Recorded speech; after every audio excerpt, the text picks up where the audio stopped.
session objective today is to really understand the corporate role. What makes companies unique? This session is alongside one on individual philanthropy, foundation philanthropy, so let's really dive deep on what it is that companies can do that other sectors within philanthropy cannot. What do they bring to the table that are really unique to companies? We are unique also because, as mentioned in the opening comments, there was a law passed in April of 2014, if I'm not mistaken, to mandate 2% CSR contributions among companies in India. It's a groundbreaking law, the most sweeping mandate, although there are other smaller mandates in other countries around the world, which should unlock a huge amount of new resources for the sector. We heard some interesting comments this morning about how DASRA serves to catalyze the ecosystem, and companies have a really important role to play within that ecosystem. Enlightened giving, I think that that's another theme we can pick up on, because how are companies becoming more enlightened in how they conduct their CSR and really produce change in India. And then I'd like to begin by introducing our panelists, getting to know a little bit about them and what they do, and then we'll go into some questions that I have for them around 3 different themes. And from there, we'll open it up to questions. So we hope that we'll have a lot of questions from the audience. We want to know what you'd like to hear from these companies today. So I'll begin directly to my left with our Sundar, who's the executive director of Mastek. He's actually a founder of the company, and they are in the IT sector, based in India. And we're really excited to have someone who did found a company which has had incredible growth and uniquely positioned to talk about the entrepreneurial nature of his company and his work. To his left is Sharon D'Agostino, who's Vice President of Corporate Citizenship at Johnson & Johnson, working directly with senior leaders at the company to really drive the citizenship and sustainability strategies of the firm. And then Kavita Bali, bringing some sector diversity to our panel because she's the Senior Director of Strategic Partnerships and Alliances at CARE. So she's integral to co-creating partnerships with the corporate sector, which is something that for an NGO, the scale of CARE is really, really important. I'd like to just start by asking them each a little bit a question about their role. I'll begin with Sundar. Can you just tell us a little bit about how your experience as an entrepreneur has influenced your career and your work? I started my career, Mastek is a software services company. It's one of the early IT services companies in India. And how it has influenced my work, we are 4 classmates who got together, started Mastek. We were all from IIM Ahmedabad, graduated in '79. Seems like a long time back right now. What started as a small company, we were, fortunate to grow that substantially. We've expanded to all parts of the world. We have a significant operation in the US and the UK. And we work both in the commercial space, mainly in insurance and financial services, and the government sector. That's what we do work in. So how has that influenced me? In a lot of ways, I would say it's given us great exposure. Working in India, we started up with no venture backing or anything like that. And then I moved to the US to set up the US operation in the Bay Area. And there's no better place in the world than the Silicon Valley to really be energized and enthused by possibilities, if you will. So to a large extent, all of those have had a significant bearing on the way we have looked at the world, the way we've looked at making a difference. And so our CSR activity started a long time back, even before the mandate. It was something the 4 founders, we cherish a lot about giving back. Even when we were not very large, we have embarked on giving back to society. That's great. Sharon, I'd like to hear from you that you were actually a global president in the consumer group at J&J before this role. So how has that sort of transition from different parts of the company influenced how you run the CSR work of J&J? The work that we do at Johnson & Johnson across the enterprise, whether it is the work we're doing on the commercial side of the business or what we're doing in citizenship and sustainability, is inspired by a 1-page document called The Credo that was written by Robert Wood Johnson over 70 years ago. So Robert Wood Johnson was a visionary about what responsibility was, and talks about responsibility to mothers, fathers, nurses, doctors, those who use our products and services. That's the first paragraph. The second paragraph talks about our responsibility to our colleagues around the world, now 130,000. The third paragraph focuses on our responsibility to the communities in which we live and work and the world community as well. And then finally, the fourth paragraph is about the responsibility of the shareholder. So wherever you are in Johnson & Johnson, the credo is very front and center in how you think about what you do. And in the work that we do in our corporate philanthropy, certainly we were focused on community-based solutions, as one would expect. And the experience of working with people, of developing partnerships, of strategic planning, of metrics and evaluation and milestones certainly have served me well as I've moved to this role. Yeah, I'm glad you took a moment to talk about the credo, because I think more and more companies are talking about being purpose-driven and mission-driven, but it's really something that's unique to Johnson & Johnson and has been there for such a long time. Kavita, could you talk a little bit, I didn't mention this in my intro, but you actually do have a background in CSR as well, so you have kind of a multi-sector career, and how does that influence your work at CARE? Thanks. Well, I've had the good fortune to be on many sides of the table, so to speak. So I started my career in relief and development, really working in emergency and post-conflict settings, and then spent a good chunk of time at Pfizer in the corporate responsibility group. Now I work on the corporate partnerships team with Marcella Hahn, who's in the audience, and I have responsibility for a couple of different sectors. And so I think I've sort of, in a way, come full circle and been able to see, you know, what are the programmatic elements that are required to make an impactful program. Yeah, I think that's got to be true. Drawing from some experience of what someone in a corporate role allows you to kind of develop those partnerships really authentically. So the last part of the introduction, I want to just think about two kind of the key themes of the conference here, which is about philanthropy in India and, of course, empowering adolescent girls. So I'd like to just everyone share, you know, maybe you can share where your company's headquartered within India, and we can share whether we've been to India, with any cities in particular. And perhaps we can also share if we've ever been an adolescent girl. I'm just kidding. Not to put you at a disadvantage. But I actually had the good fortune of being in Mumbai for DASRA's conference there for a couple of days this year. That was my first time. Where you're headquartered? Okay. We are headquartered in Mumbai, and and then I spent about 12 years in Mumbai, and then spent about 15 years in the Valley, and then now back in Mumbai the last 6 years. So the question was just kind of touching on where you've been, if you've been to travel to India. Or yeah.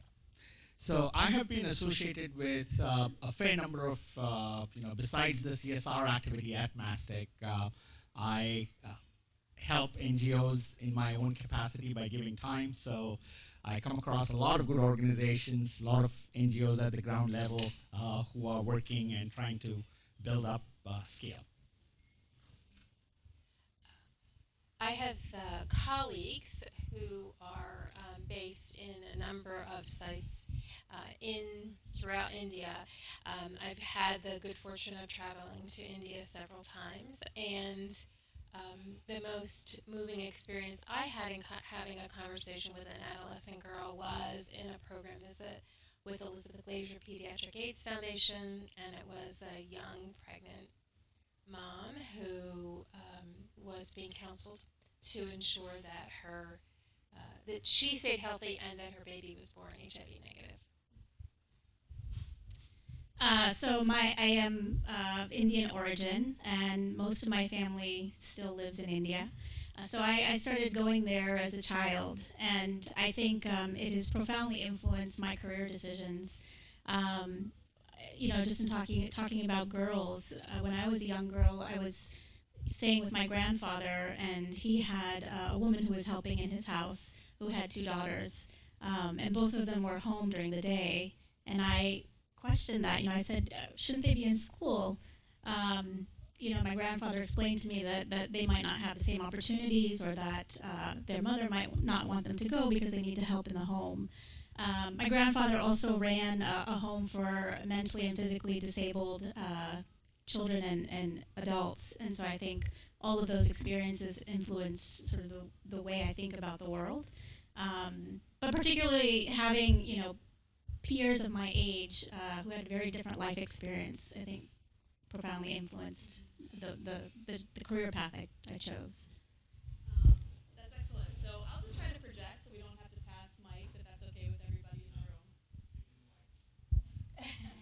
room. I'll speak into the mic. I just want to know from the room now, who here is actually working in the corporate sector? You're at a company working in CSR. Okay, I'll put that at about a third. And then is anyone who isn't working at a company actually actively engaged in a CSR partnership already? Okay, so we've got a nice mix here, so we'll try to keep that in mind as we're getting to the topic of the day. So the themes of my questions that I want to come through are, one is how do companies connect their strategies back to their core business as sort of the CSR way of really doing some enlightened giving. Secondly, how do companies work together with NGOs? And third, what's been the role of the mandate and how has it changed or not changed what companies are doing in India? And if time allows, I'll pick up some themes from the morning's panel. So Sundar, why don't you start? Can you talk a little bit about how Mastek put together its CSR vision? Were you thinking about the core business when you did that? And just talk about how you see that for the company. For us, our CSR journey started a long time back, way back in actually 1995, 96. And essentially it started not with the CSR mandate or anything like that. We work in an IT services company. Essentially all our employees are youngsters who are bursting with energy, who have the imagination. And we found that giving back to the social sector was an important part of employee engagement. Okay, this is something that we as founders wanted to do very much, and we wanted to inculcate that among our employees as well. So our first mission in the social thing was very simple, actually. It was informed giving, responsible receiving. That was our simple motto, where we were trying to educate our employees on the opportunities which was there in the social sector, and then educate the NGOs on how they should receive the money and how they should be responsible about the receiving. And that's how our journey started way back in 95. From there, it has kind of transitioned. Today, we have three facets of our CSR vision, if you will. It's gone a little bit above the informed giving, responsible receiving. Today we have three facets. One is we just give money to NGOs, which is the giving part of it, where we just write checks and we expect them to perform and run their programs. The second part is engagement, employee engagement. So in this facet, we want to be actively involved with the NGOs, have opportunities for our employees to experience the social sector in different facets. And the third, when we were looking back, one of the things we realized is that we're not that large a company. We are not,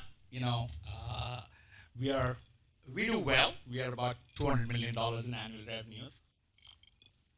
But we are not the billions corporation. So we didn't have huge amounts of money to give away.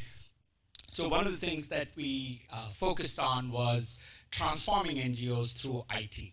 So we said one of the capabilities that we have as an organization is the IT capability, and we work a lot in the government sector. We work on a lot of the maternal programs, child health, social justice, so on and so forth.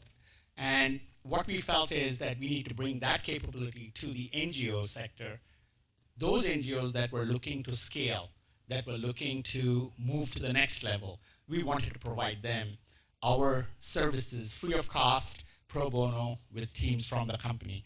So this is a new initiative which we've launched about 4 years back.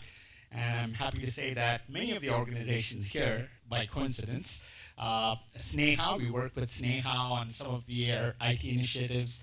We are working with Magic Bus, whom you will hear on, plus some other vocational training institutions that we have helped scale from 400, they had 400 students and now they're 25,000 students, and we are happy to provide the backbone, the IT backbone around that whole initiative. So in some sense, the way our thing has evolved is to go beyond just our organization and the social sector to how do we really build capability within the NGOs to take them to the next level. Yeah, I think that's quite interesting. There's a few themes there I'd pull out for the audience. One thing that when you think about partnering with companies that's so important is the role of the employee. It's a unique thing that companies bring to the table, and that's clearly one of the pillars of what you're doing. And I was interested in how you broke out the two, because I did see that as I was reading about Mastek, that you've got this work that is so connected to your core business, the IT work with the NGO sector, and then also some philanthropy connected with that. And we'll see how maybe as the years to come how they come together. Sharon, you already spoke about the credo, but I think what's also interesting about Johnson & Johnson is the incredible scale as a pharmaceutical and healthcare company. And how does that influence what you do around citizenship, philanthropy, and CSR? There's,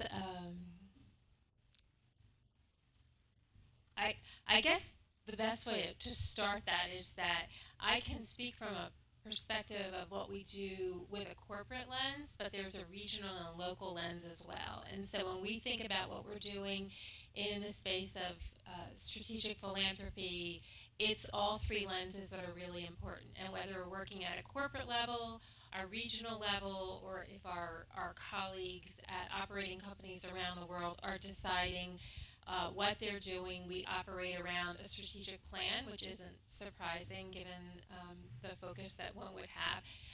We are focused on measuring health outcomes, and we are also very much focused on three areas, which are saving and improving the lives of women and children. The second area is preventing disease in vulnerable populations, and then third, strengthening the healthcare workforce. So anyone who's working in strategic philanthropy globally is focused on those areas, partially because we know it's a place where we can make a difference, and also because of legacy programs.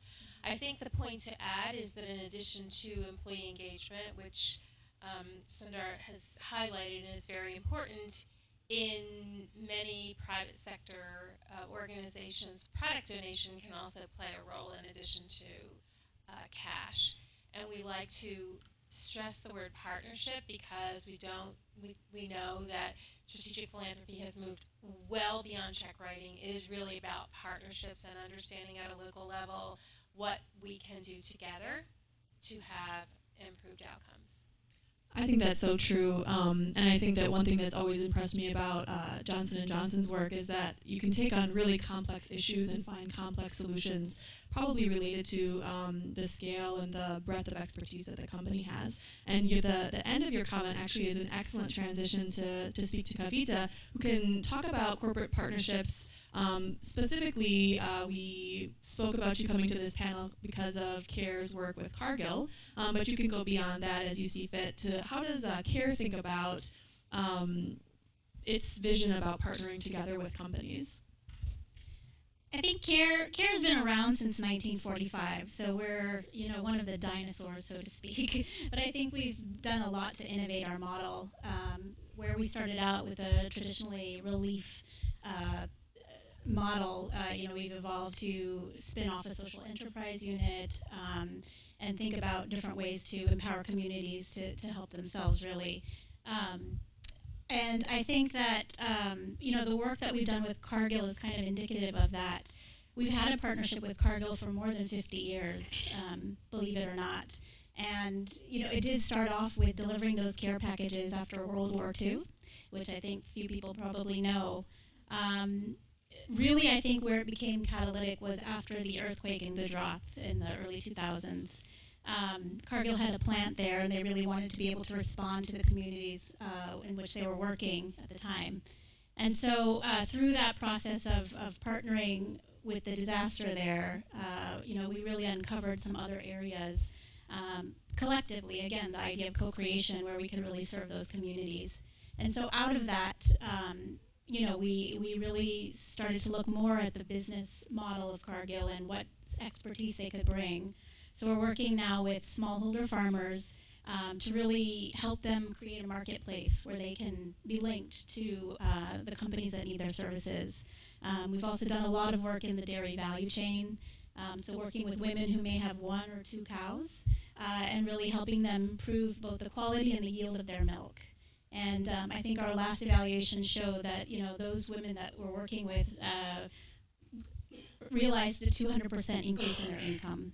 And so I think for families that are living on a few dollars a day, that can have real impact. And that was a direct result of really looking at the business opportunity there at Cargill and sort of the needs that we could support.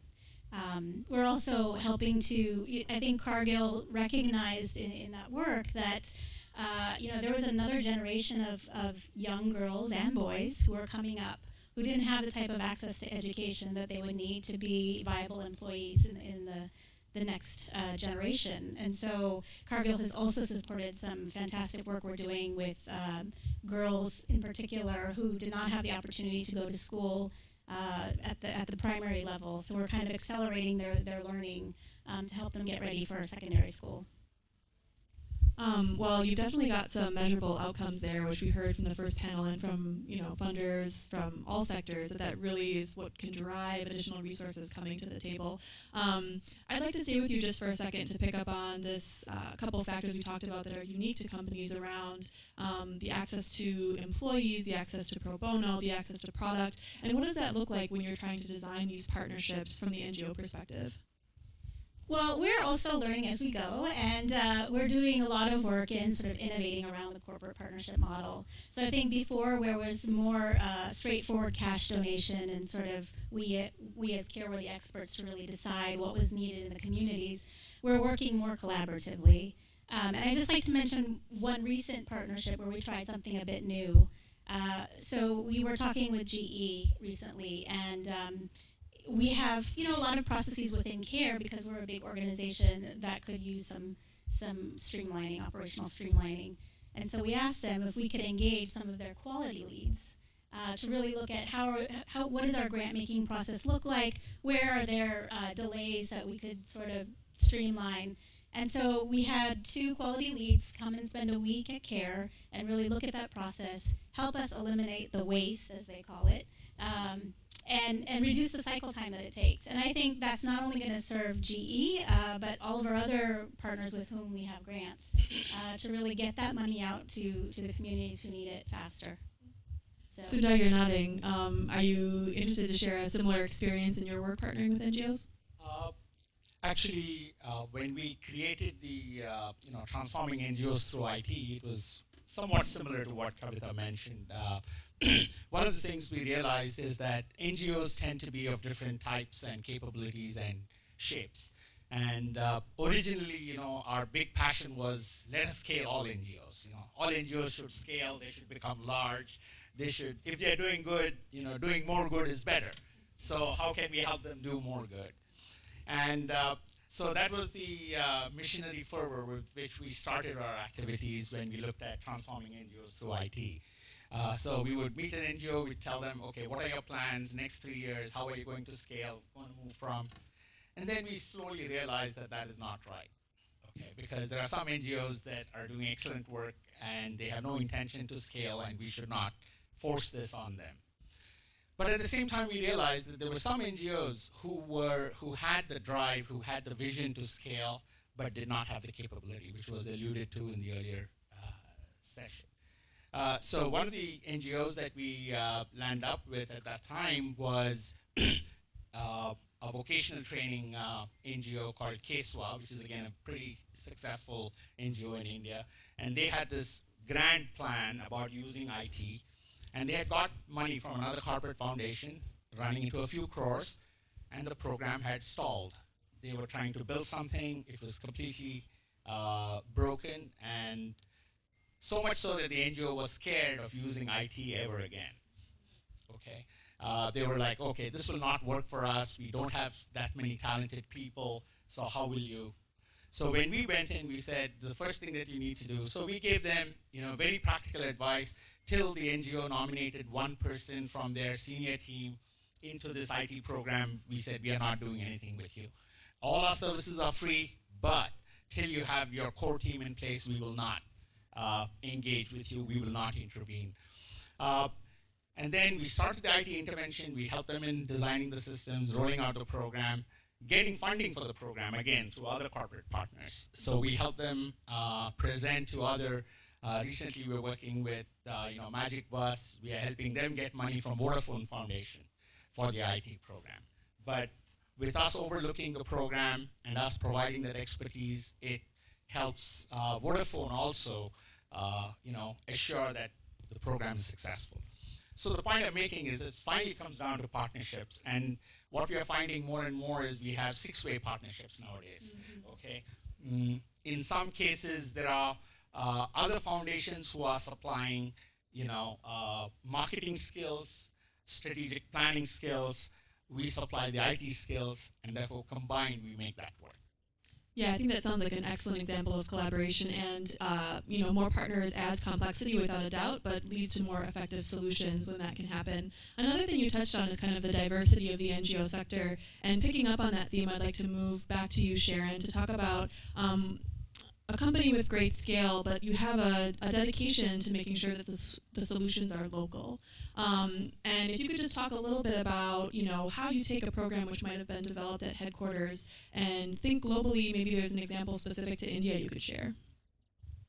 I can, and because I am a big fan of having people who do all of the hard work actually get to talk about the hard work, Alison Fabiani, one of our colleagues, is here, and I'd like her to use the mama example because I think it's a great example of learning, adapting, connecting with local partners, and launching this week. So, Alice?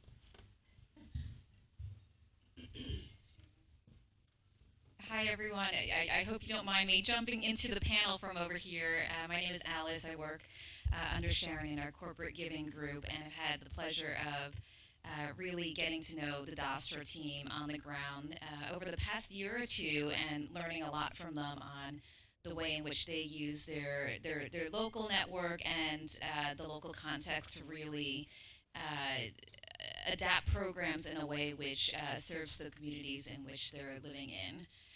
The MAMA program, which Sharon alluded to, is a public-private partnership with USAID, United Nations Foundation, and our colleagues Baby Center, and is a global partnership that really believes in the power of using mobile phones and providing health information to new and expectant mothers in a time and targeted way.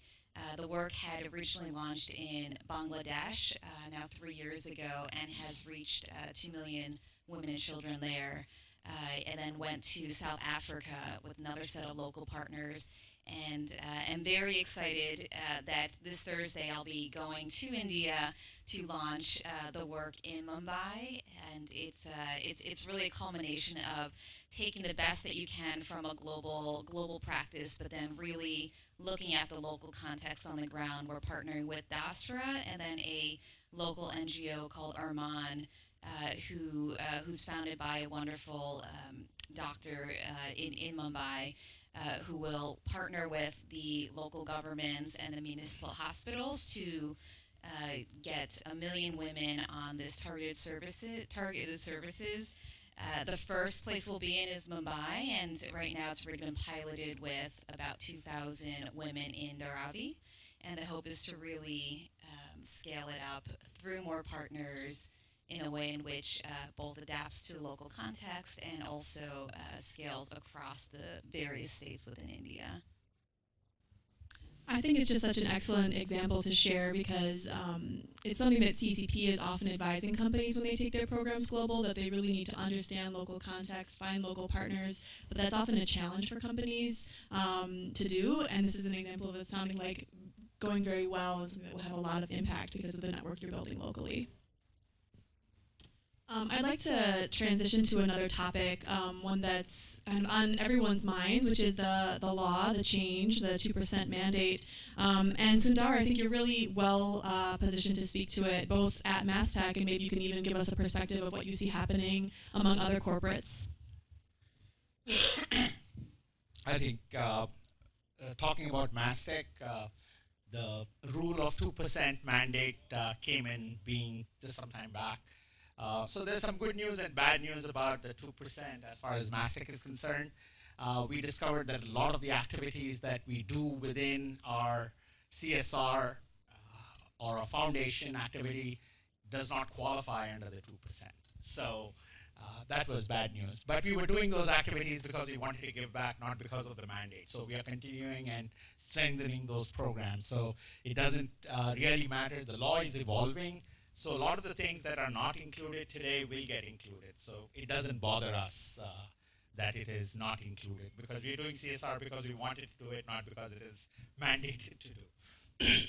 But coming to the larger question, one of the things that has changed within Mastek is it has forced us to, pay some attention to internal policies and, reporting on impact, which we were not as rigorous about in the past, but now we realize that, we need to do that. And because of that, one of the things that has changed is we have now decided to help the smaller NGOs who have a tough time reporting anything to provide the reports so that we can be in conformance with this new policy that has come up.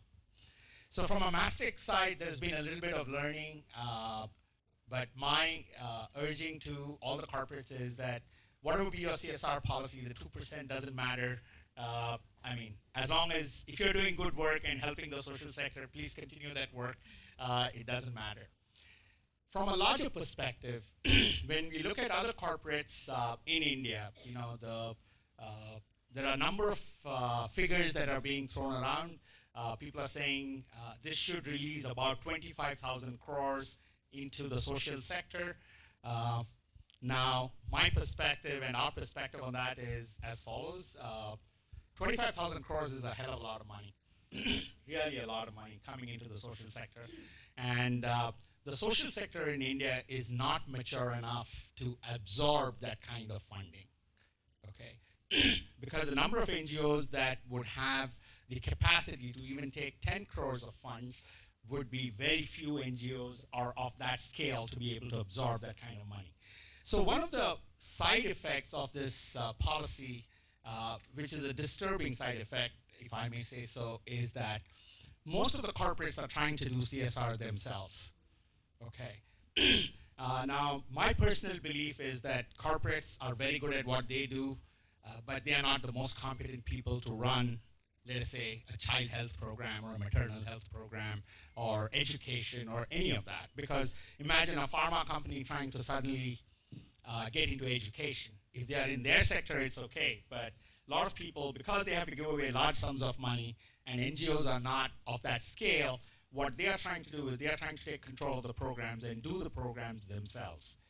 Now, that is a disturbing trend as far as I see it. So I do see that a lot of large companies are going to completely take charge of the CSR program themselves. They're going to find sectors which they're going to intervene, and they're going to learn rather than partner with other NGOs. So I would, and this is a disturbing sign which I see. It's not yet a trend. I mean, it's very early days of the law, but I would urge the large corporates who have large funds to actually find a platform and engage 100 NGOs who are delivering good service, and that would be a better model than trying to do it themselves. That's an interesting perspective. It's almost a call to action. There was kind of two elements there. One is, what's the role of the company to help develop the NGO sector alongside such a huge influx in funds? And then secondly, figuring out the right balance about investing in partnerships. There may not be today enough robust NGO relationships to absorb all the funding, but as opposed to building the programs yourself as a company, find those that you can partner with to develop the social sector so you can take the competencies from both sides. That's an interesting perspective. I'd like to jump to you, Kavita. At CARE, India, was there a stir caused by this law? Did you want to react to Sundar? Please. Yeah, no, go ahead. We'll come to Kavita next. I think it's important to stress that in India, in the U.S., globally, the private sector is quite diverse.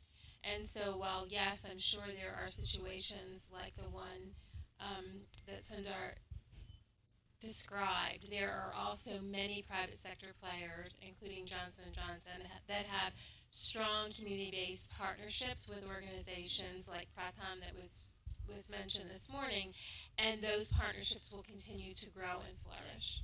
Yes, without a doubt. Yep, I think that it's just talking about the growth. But I would also... Just to clarify, I was advocating partnerships like Pratham. Yes. I was just, because I do see some corporates trying to do it themselves, trying to reinvent. I would rather leverage a Pratham. Pratham is a perfect example of.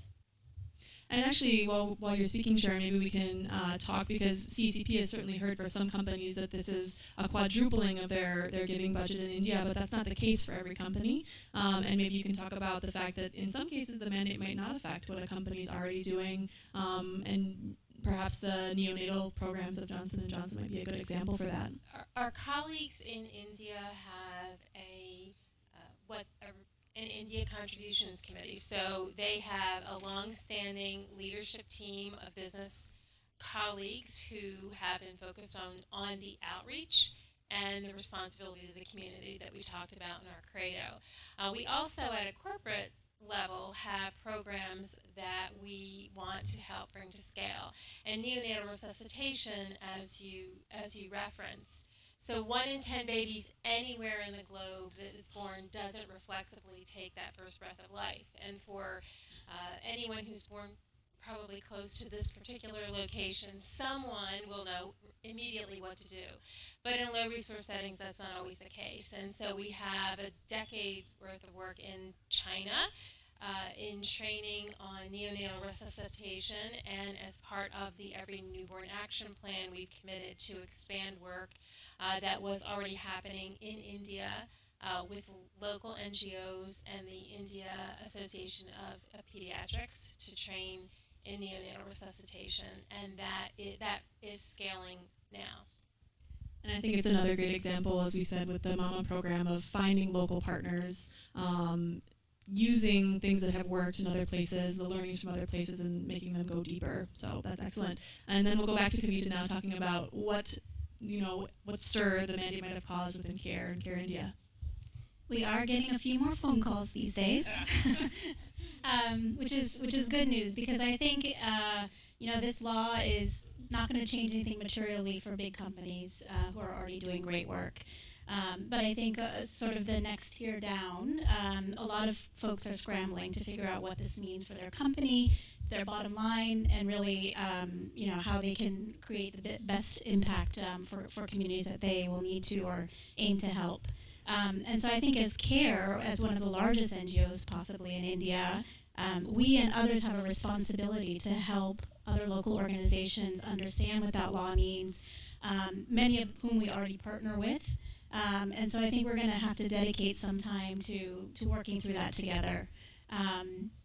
I've also seen, I think, a flurry of new consultancies blossoming, and companies are really going to have to do their due diligence to figure out, before I think it was always the NGO has to do due diligence on the company to make sure they're not doing anything evil, but now it's going to be a little bit the other way around, I think, and companies are going to have to do their due diligence on organizations to understand what is their real capacity to absorb the funds responsibly, what are the gaps, where could they potentially help with that.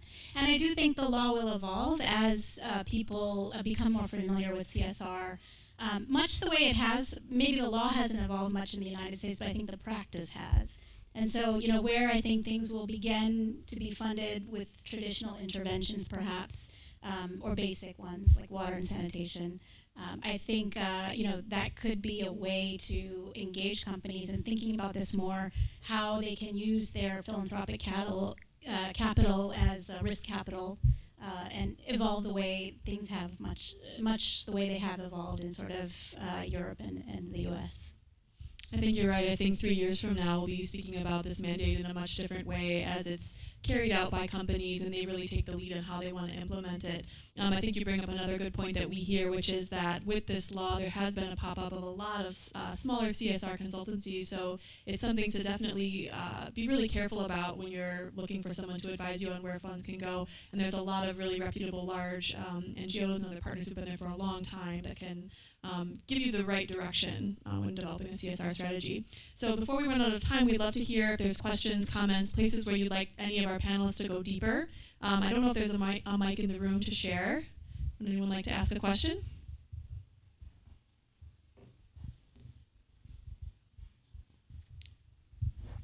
Hi, Nikki Armakos with Art Finance.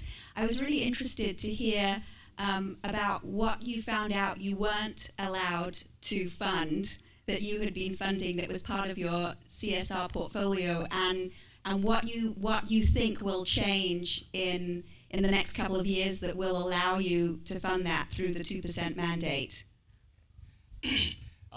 What is not allowed as per what is not counted into the 2% CSR is, today if we put a team of programmers working on, let us say, a Magic Bus program, now those are salaried employees, those costs are not allowed to be put into, so it would not count into our CSR 2%.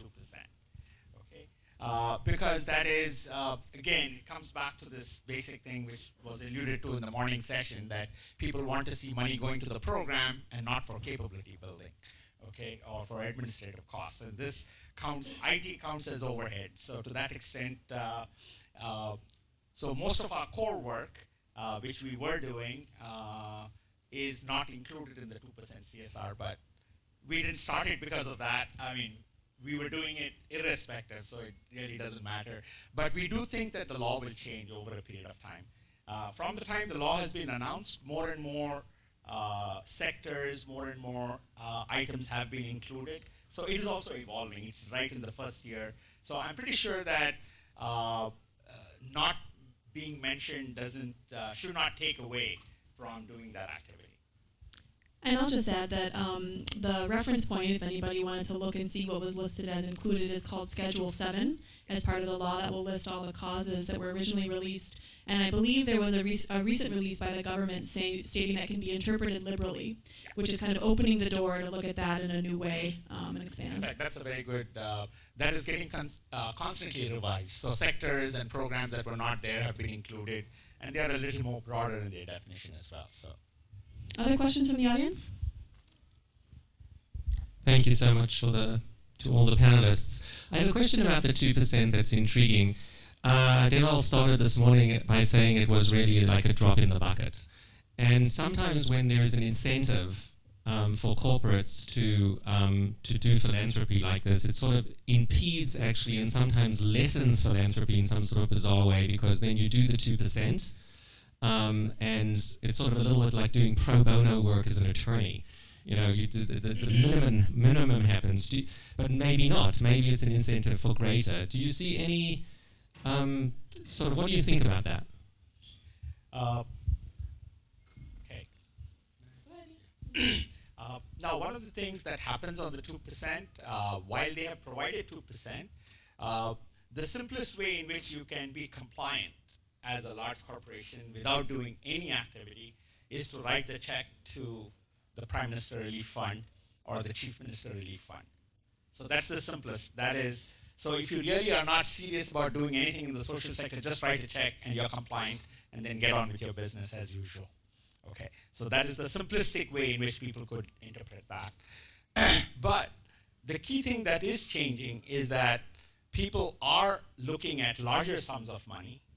Okay, even though it is a drop in the bucket, I look at this as an evolution from 3 phases. An NGO can start with individual donors, you know, high net worth individuals, and get some money and, you know, get started. And then you need to graduate to the corporate, and then from there possibly create a program that can scale and then get government funding, you know, or turn it over to the government. That's possibly the step-by-step mode I see from an NGO perspective. And from an organization perspective, from a corporate perspective, I think the people who really do not want to do anything in CSR but have been pushed into it by the law can easily comply by just writing a check. So the other people are people who are going to be serious about this. And I think now they'll be serious with more money. There is a standard, there is a benchmark. So previously there was no benchmark as to how much of money should I spend on CSR. Today 2% provides that benchmark.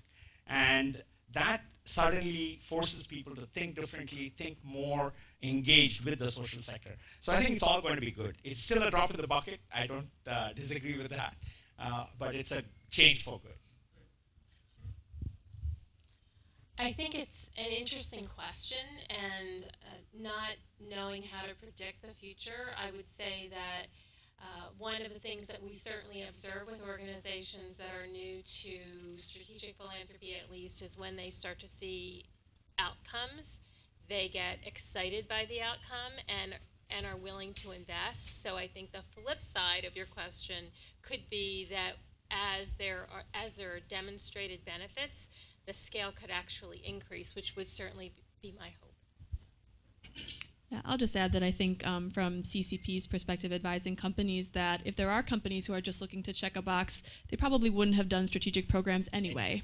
So now this might be additional resources, and hopefully they're well directed. And for those that do see the great value in CSR programs that actually bring benefit and value back to the business, they're going to see this as a way to sort of expand the sector and want to use it as a competitive advantage for their firm. So I would just add to what you said, Carmen. What I see is there are companies who were doing CSR. I would say we were doing version 1.0, where we were happy with activity reporting and that the money was spent well and so on and so forth. Now we're getting more sophisticated. It's coming to version 2.0 because now you are giving away more funds, so you need to be more responsible about it. Like, for example, previously on education, I know a few corporates who are quite happy to just get the number of children educated, number of children attending schools and so on and so forth. Now they have commissioned interesting studies to see how many of them graduated from higher school. So there's more in-depth impact reporting, outcome reporting, which is a maturing of the giving, which is happening, which is good for the sector, good for everyone. I think, was there one more question at this table here? And then we'll go to closing comments. I was going to ask, I'm from a small NGO, and would they go directly to a corporation to get funding, or anybody? The answer is yes. Okay, and from what I hear in my experience is, I mean, if the corporation has really a different goal in mind, they'll write the 2% check rather than take up their time. There's a lot of loose ends with NGOs. It's not the corporate way. So it's it's high-minded, but in reality, how is it going to work? Anyone who would like to address this? For some corporations, it is the corporate way. So it seems to me that identifying the organizations that are already partnering with NGOs and making the connection there seems, from a resource perspective, a wise approach. And then to answer your question, there are companies, if we look at corporations that are multinationals, the best place to reach out is at a local level. But I'm happy to have a follow-up conversation with you. That would be great. Thank you. And Kavita, I'd actually love you to answer that as well, being from such a large-scale NGO. What's your perspective on that? Well, in all the countries we operate, most of our staff are local staff, and we work extensively with local NGOs to implement the work. And so oftentimes we'll maybe submit a proposal to Johnson & Johnson or others with subgrants to those local NGOs. And so oftentimes, we'll either go out and seek the NGO partnerships locally, or the NGOs will come to us and say, hey, we really need some funds to do X, Y, Z. Is there a place where we can partner and submit a grant together? So that's another way of doing it. Because I think also, recognizing that a global corporation has many people to answer to, and their time is limited. I think they, tending to work with NGOs that have a global footprint can also be helpful. I would say that most of the corporates do declare what their policies are, what sector focuses are, what programs they would support. So, before you approach the corporate, just make sure that you fit into those criteria. The other part is I've found that increasingly corporates are going by referral, rather than by an open application process. I'm not saying it's always the case, but it does happen that way as well. So. So to close, I'd actually like to ask each panelist to sort of think, we started the session saying we want to know what is unique about partnering with corporates, what's unique about CSR, what does it bring to the philanthropy table. So I'd like to ask everyone to think of, your one highest opportunity and one greatest pitfall in terms of partnering with corporates. And while you're thinking, I'll just summarize a few of the themes that we heard. I think one is that companies are at different levels of the scale in terms of bringing it back to the core business, and when you're thinking about partnering with them, understanding their core business and perspective is a really important thing. The other is that a major employee base, a lot of core competencies within the business, and tapping into those are another thing that's really important about CSR. And that the mandate, while it could have an amazing catalytic effect in new funds coming to the table, understanding the level of strategic philanthropy that's already occurring within the company can help guide your strategy and how you partner with them. So with a little bit of time to think, who would like to go first? One key opportunity, one key pitfall that's unique to the corporate sector. I think mine could be the same. I think every opportunity is an opportunity to dialogue with a corporation. We work with corporations who share our values very closely, and we also work with corporations who where there's greater divergence in sort of our philosophies. And I think, again, it's about engaging and having the conversation, the tough conversations that need to happen, to really understand what is the opportunity for partnership. It may not be today, but it could be 5 years from now. And so I think the pitfall is to not engage, and the opportunity is to engage.